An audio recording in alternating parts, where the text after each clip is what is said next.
समस्त कारणों के परम कारण रूप श्री नारायण आध्यात्मिक जगत में अपने धाम में स्थित हैं। तथापि वे भौतिक प्रकृति के तीन गुणों सत्वगुण, रजोगुण तथा तमोगुण के अनुसार संपूर्ण विराट जगत का नियंत्रण करते हैं। इस प्रकार विभिन्न जीवों को भिन्न भिन्न गुण नाम यथा ब्राह्मण, क्षत्रिय, वैश्य, वर्णाश्रम धर्म के अनुसार कार्य तथा रूप प्रदान किए जाते हैं। इस प्रकार श्री नारायण संपूर्ण विराट जगत के कारण स्वरूप हैं। वेद हमें सूचित करते हैं, न तस्य कार्यं करणं च विद्यते, न तत्समश्चाभ्यधिकश्च दृश्यते, परास्य शक्तिर्विविधैव श्रूयते, स्वाभाविकी ज्ञान बल क्रियाय च। पूर्ण पुरुषोत्तम भगवान श्री नारायण सब सर्वशक्तिमान हैं। उनकी शक्तियाँ विविध हैं, अतएव वे अपने धाम में बने रहने में समर्थ हैं और बिना प्रयत्न के वे तीन गुणों सत्वगुण, रजोगुण तथा तमोगुण की अन्योन्य क्रिया के माध्यम से संपूर्ण विराट जगत का अधीक्षण तथा संचालन कर सकते हैं। इन क्रियाओं से विभिन्न रूप, शरीर, कार्य तथा परिवर्तन उत्पन्न होते रहते हैं और वे भली भांति घटित होते हैं। चूंकि श्री भगवान पूर्ण हैं, इसलिए हर कार्य इस प्रकार चलता रहता है मानो वे प्रत्यक्ष रूप से निरीक्षण कर रहे हों तथा उसमें भाग ले रहे हों। किंतु नास्तिक लोग भौतिक प्रकृति के तीन गुणों से प्रच्छन्न होने के कारण श्री नारायण को समस्त कार्यों के परम कारण के रूप में नहीं देख सकते। जैसा कि श्रीमद् भागवत गीता 7.13 में भगवान श्री कृष्ण कहते हैं, त्रिभुर्नगुण्या मयि भारवैर्भिः सर्वमिदं जगत मोहितं नाभिजानाति मामेभ्यः परमव्ययम्।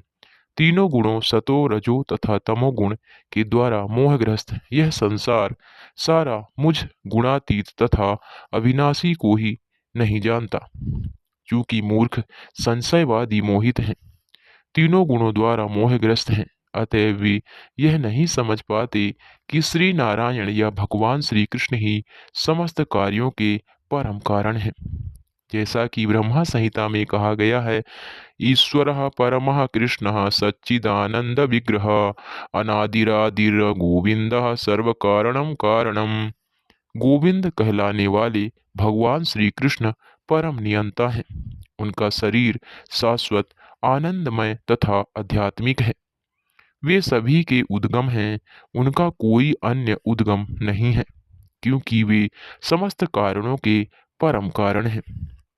सूर्य, अग्नि, आकाश, वायु, देवगण, चंद्रमा, संध्या, दिन, रात, दिशाएं, जल, स्थल तथा स्वयं परमात्मा, ये सभी जीव के कार्यों के साक्षी हैं।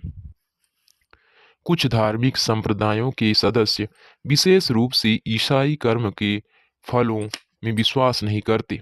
एक बार हमने एक विद्वान ईसाई प्रोफेसर से विचार विमर्श किया तो उसने यह तर्क किया कि यद्यपि लोगों को उनके दुष्कर्मों के लिए तब दंड दिया जाता है जब साक्षियों से सबूत मिल जाते हैं, किंतु वे साक्षी कहाँ हैं जो मनुष्य के पूर्व कर्मों के फल के गवाह हैं।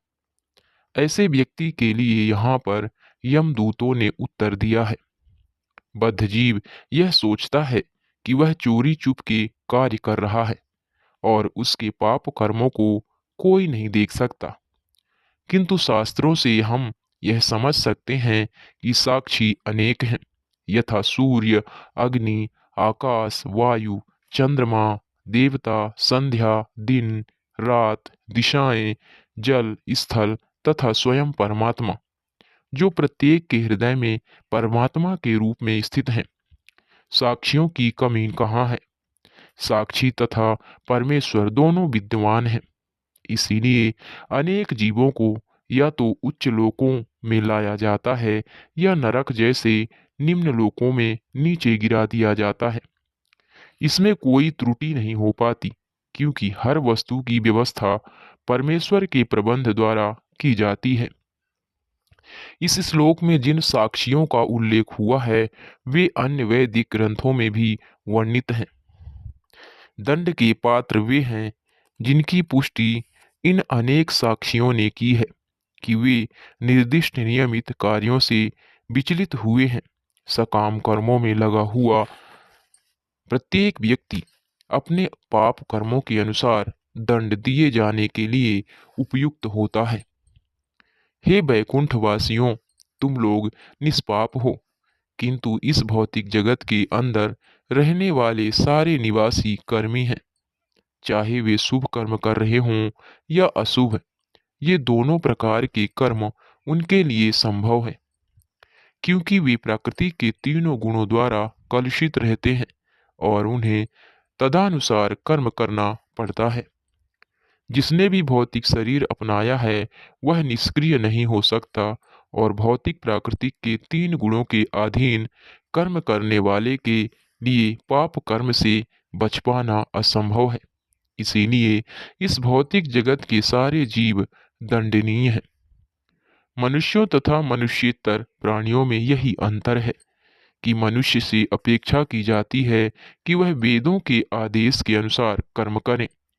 दुर्भाग्यवश मनुष्य वेदों की चिंता न करते हुए कर्म करने की अपनी स्वयं की शैली गढ़ लेते हैं। इसीलिए वे सभी लोग पाप कर्म करते हैं और दंडनीय हैं। इस जीवन में अपने धार्मिक या अधार्मिक कार्यों की यात्रा में मात्रा के अनुपात में मनुष्य अपने अगले जीवन में अपने कर्म के अनुरूप फलों का भोग करता है या कष्ट उठाता है।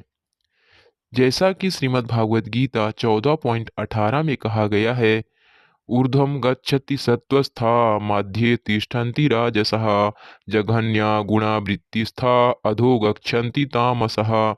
जो लोग तमोगुणी होते हैं वे देवता बनने हेतु उच्चतर लोकों में भेज दिए जाते हैं।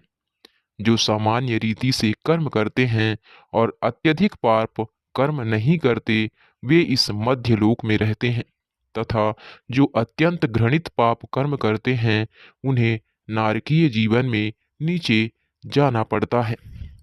हे देव श्रेष्ठों में हम विभिन्न प्रकार के तीन जीवन देखते हैं जो प्रकृति के तीन गुणों के कलमश के कारण होते हैं।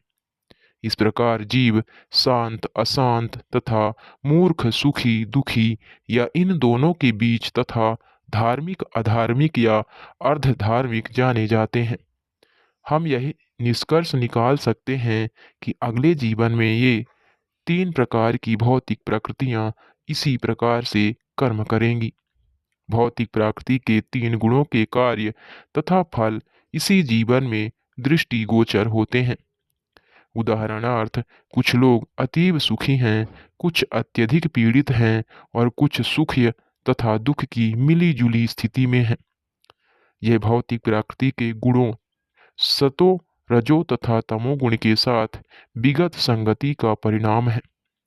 चूंकि वे विविधताएं इस जीवन में दृष्टिगोचर होती हैं, अतः हम यह अनुमान लगा सकते हैं कि इस समस्त जीव भौतिक प्रकृति के विभिन्न गुणों के संसर्ग के अनुसार अपने अगले जीवनों में भी सुखी दुखी या इन दोनों के बीच में होंगे।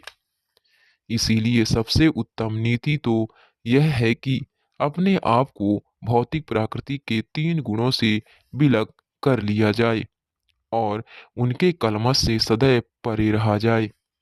ऐसा तभी संभव है जब मनुष्य अपने आप को श्री भगवान की भक्ति में पूर्ण रूप से लगा दे। जैसा कि श्रीमद् भागवत गीता 14.26 में भगवान श्री कृष्ण पुष्टि करते हैं, माम चायो अव्यभिचारेण भक्ति योगेन सेवते सा गुणान समतीत्यैतान ब्रह्मा भूयाय कल्पते। जो समस्त परिस्थितियों में एकांतिक भाव से पूर्ण भक्ति में प्रवृत्त होता है और पतित नहीं होता है वह अविलंब ही भौतिक प्रकृति के गुणों को लांघ जाता है और इस प्रकार आध्यात्मिक पद तक पहुंच जाता है। श्री भगवान की सेवा में पूर्ण रूप से लीन हुए बिना मनुष्य प्रकृति के तीन गुणों के कलमश से प्रभावित होता रहता है। अतः वह दुख या सुख के मिले जुले रूप को भोगता है।